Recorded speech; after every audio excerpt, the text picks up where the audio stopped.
He wants to keep helping Latinos in the U.S.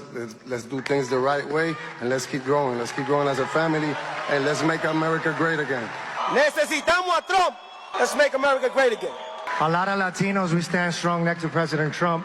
Let's make America great again. Let's go. I'm just happy we in good hands. I know this 4 years is going to be one hell of a run. I know he's going to do a lot of great things for the whole Spanish community. Especially, we're going to make America great again. I'm glad I gave that vote to Mr. Trump, and me and Anuel AA are here supporting. Que viva Puerto Rico, and let's make America great again. Grand rising kings and queens from Africa and across the ocean. I greet you today with truth, with love, and with strength. Thank you so much for tuning in once again. I love each and every moment one of you is watching. I love each of you, and I appreciate your support, your voices, your comments. It gives me energy. Let's get to it. Today, there is something wild happening in America right now. And I talked to my black American friend. She's a lady, and she told me everything that's going on. And I was like, wow, this is so deep. Now, but let me go on the Latino side. Latino for Trump. Latinos Trump supporters are crying right now. Their tears are flowing, emotions are high, and fear is creeping in. Why? This is because of Donald Trump. They are saying you used us. The man they cheered for, the man they voted for, the man they marched for, is now turning his immigration machines against them. Now, here is the part that hits hardest. Black people want them.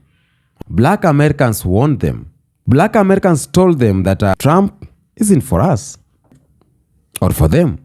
Black Americans told them what white supremacy looked like, that it will eventually reach their doorsteps.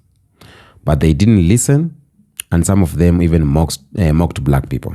And now they want the help of black people. Before you go down with this video, I want you to watch these clips here, and then I'm going to come back with the more commentary. I just got back from the gym, but fuck. Okay. When I see Hispanic families out in the stores and they're with their kids and they're laughing, and I just think, like, why do so many people hate Hispanics? This isn't even an immigration thing anymore. It's just hate. It's just hate towards my people. How can we teach a history in school? How can we teach history in school? How can we learn about history and see what's happening today and think nothing of it? How can people in the government, how can people of power say the alligators are gonna have food? God, you can't even keep it together. The alligators are gonna have food when these are humans. These migrants that they're taking to these camps, jails, whatever they want to call them, they didn't do anything. They didn't do anything. That's someone's dad. That's someone's mom. Those people that are getting sent there are loved. They are loved by many people. They have family. They are someone to someone else. How can it just be so inhumane? This doesn't make sense to me. How can we know history and see what's happening? And think that what are we gonna do? It's infuriating.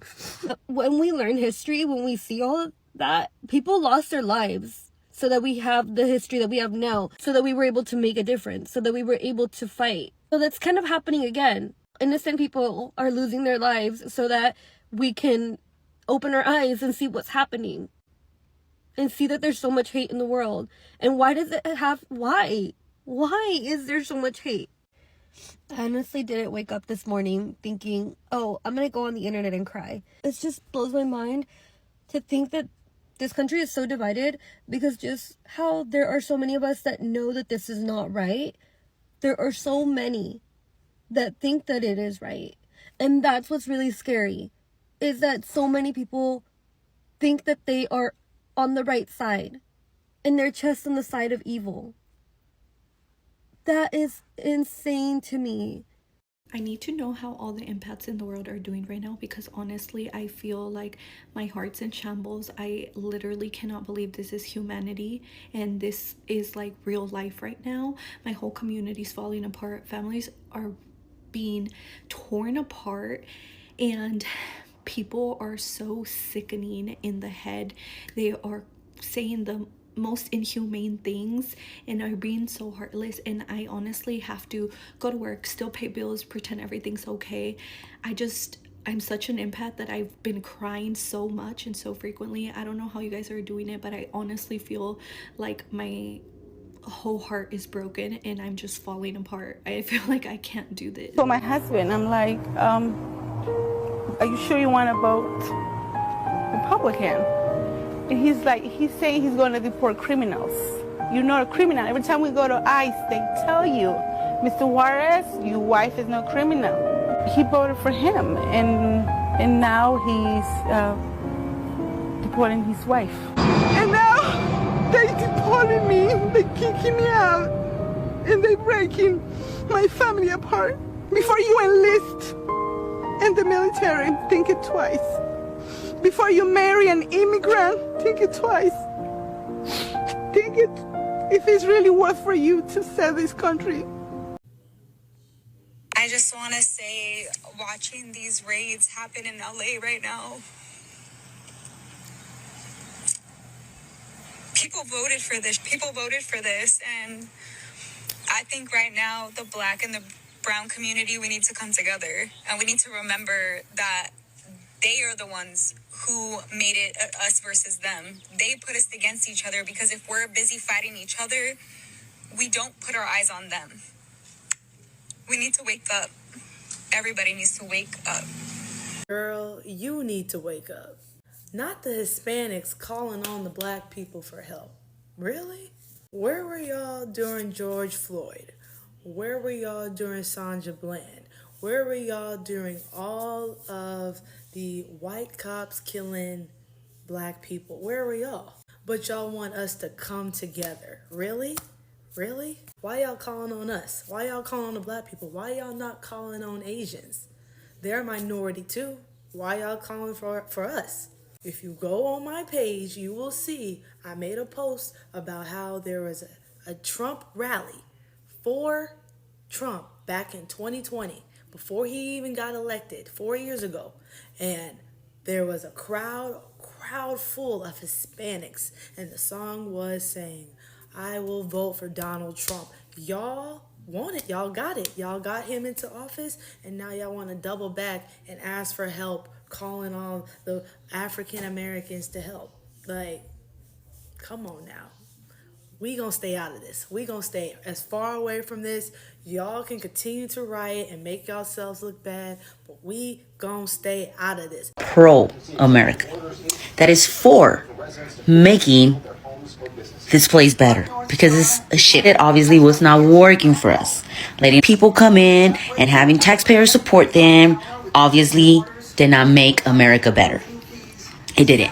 Now, does that mean that Trump's gonna make every decision he makes is gonna be great and he's just perfect and he's the best? No. But you know what? If whatever was going on didn't help, well, then we have to try something different. Okay? I'm just confused how, because I voted for Trump, I am no longer a real Latina. I am no longer allowed to eat a taco. It's been happening. This is so crazy that we voted for Trump. I know y'all remember her well. Quote unquote, saying that this is not your battle. What do you mean this is not your battle? First of all, we're not asking for help. Let's get that straight. Second of all, if you want to stand for your rights, then this is your fight too. We are sick and tired that people are attacking each other, and y'all want to make yourself really known. This is the problem now. Whenever Mexican and Latinos get together, we know how to come together and fight. But what do y'all do? Y'all go against each other. Welcome back. I love history, and I love going back to history. I always support my commentary with history. If I go back a little bit, when Trump first ran for office in 2015, his campaign began with attacking Mexicans, if you can remember that, calling them criminals and all other names. He followed that up by promising a wall and pushing for mass deportation. From day one, immigration or immigrants were the enemy in his narrative, especially brown immigrants from the global south.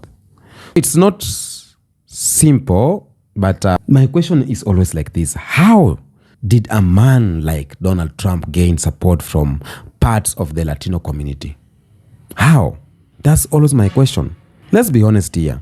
Some Latinos believed Trump immigration policies were meant for others. The undocumented, the poor, the non-voters, and even others were anti-black or anti-migrant themselves and believed that proximity to whiteness will protect them. They believed that them being close to power will protect them. And many came from nations with a dictatorship or socialism and saw Trump capitalism and nationalism as strength.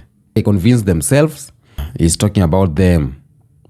It's not me. That's why what they were saying, I think. They saw black people warning, but ignored. They saw black people warning about racism, fascism, and white nationalism, and they ignored.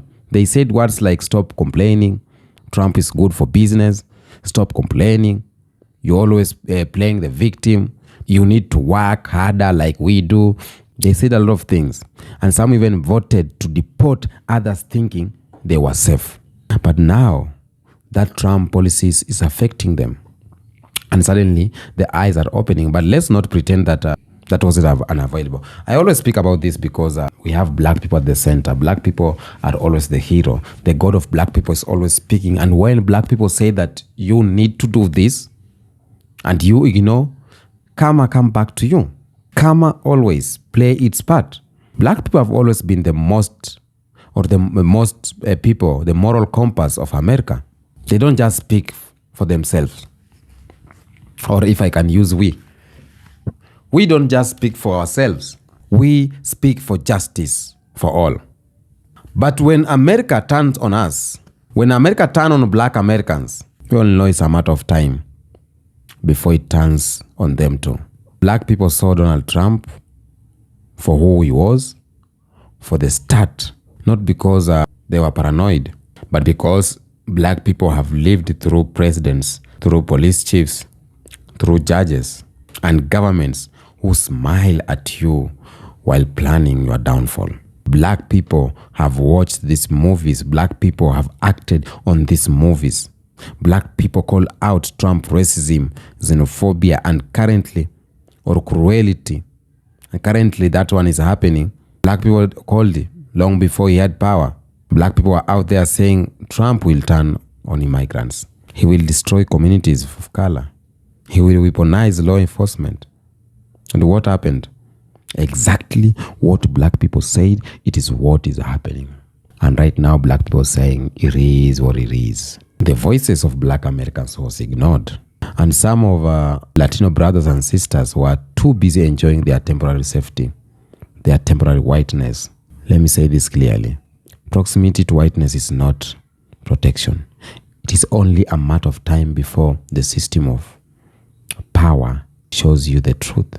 If you don't give the system something, it won't give you that protection. Now, right today, that was about history. Trump is back on the seat. And again, he's on a mission. He's a man on a mission. ICE rates are increasing. Latino communities are being targeted. Even documented migrants, people with the green cards, are now being questioned, detained, and deported. And the people crying now, they are the same ones who once said, I will vote for Donald Trump. Trump wasn't bad. Right now, social media is full of videos Latino crying because their husbands are taken away in raids. Venezuela's families are begging for mercy after Trump removed their protected status. Cubans are shocked that the family reunification program is being dismantled. I saw one viral clip showing a young woman in Florida saying that I am convinced my whole family to voted for Trump, or I convinced my whole family to vote for Trump. And now ICE is at my door. I saw that clip. I don't know if you come across that. I don't know if I played it there, but the pain is real. The betrayal is deep. But this was predictable. You could see it. All of us, all of you, you assume black people. I don't know why you always assume black people. When black people is supporting Hakuna Matata Foundation, you are out there against it. I don't know, this is because of anti-blackness. Maybe anti-blackness played the role. Anti-blackness within Latino communities allowed the Trump regime to spread. I think that is one of the truth. It made it easier for some Latinos to believe that racism stuff is black problem. It won't affect them. It made some Latinos feel like they are superior. They were saying we are hardworking, we are religious, we are not like them. Not like who? Not like black people. And that's a lie.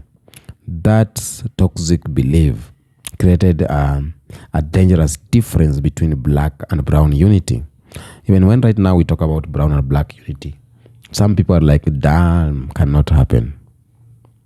Because we created it ourselves. Instead of joining forces with black community, who have always resisted white supremacy, some Latinos tried to separate themselves and to fit into whiteness. They thought if they spoke English, paid taxes, supported their endorsements, and voted Republican, they will be prosecuted. They'll be protected. Right now, we are all prosecuted. But what's making the difference is that black people are Americans. They ain't going anywhere. You see? Now, the system is proving that black people already knew. White supremacy sees you as an outsider, as the other, no matter how close you are to them, no matter how much taxes you pay. Latino Trump supporters are now realizing they have been used, and they are saying it, we have been used. Now they want protest, they want outrage, they want black people to march, speak up, and make noise like they always do. But the issue here is when black people marched for George Floyd, some of Latinos were not there. When black people were saying stop killing us, some of Latinos were not there. I think some black people are saying that, where were all you when this happened? Where were all you when we marched for Breonna, for Tamir, for Sandra? You don't need to call us out. Let everyone fight his or her own battle. Because many of Latinos communities stayed silent. Some rolled their eyes. They rolled their eyes. When black people called them out, they rolled their eyes out. I say this. Latinos are now seeing what they were warned of. They are now the target, but suddenly they are now proving police brutality, and they believe and they want black people to talk about systematic injustices. But let's be really, that's not solidarity, that is convenience. And this is not new. Throughout history, black people have led liberation movements like civil rights, voting rights, workers' rights, women's rights, immigration rights, and black people have bled for the country and for others. Black people have opened doors for others to walk through, even Africans to walk through there. But when they ask the support, nobody's there. They get the silence. But let the system come for another group. Suddenly, they remember the power of black people. They remember the power of black protest. Suddenly, they want to stand on the shoulders of black people. And we are tired as black. Tired of being moral backbone when no backup. Tired of being the first to speak out and the last to be supported. Black people are not your political insurance policy. Black people are not your insurance policy. This generation is different. Black people around the world are more united than ever. And we see what's happening in the US, in Latin America. We see in Africa. Black Americans see what's happening in Europe. And they are tired of being manipulated into cleaning up messes they didn't make. I know black people will always lead with love. Yes. But not at the expense of their dignity. My Latinos brothers and sisters, if you want solidarity, it is based on truth, not guilty, not desperation, not manipulation. Let's build a shared struggle, respect, and accountability. So, if Latino community want healing, here is what you must do or must happen. Acknowledge the betrayal, address anti-blackness, stand up for black lives, join the real coalition. Listen, really listen when black people speak. Because black people have been right. They have been warning, they have been fighting, and they deserve more than just being called when things fall apart. Now, to my beautiful black American family, this is a reminder, You don't have to respond to every crisis. You don't have to fix everything. You don't have to march every time someone cries for help. Protect your energy, man. You have done a lot. You have done more than just your share. You have fought more battles than most of people will never understand that. Your empathy is scared. Your empathy is sacred. It's not for sale. Now, the final message is that black people want the world. They want Latinos. They want white folks. They want global south. They have always been wanting. And they have been ignored, mocked, and silenced. But everything black people said is coming true. As they cry, as they realize Trump used them, let this be a lesson. When black people speak, you have to listen. Not out of fear, but out of respect. Because the truth of black people has saved this world more times than we have thanked them for. Stand strong, stay proud, stay united, and stay unapologetic black family. Peace out.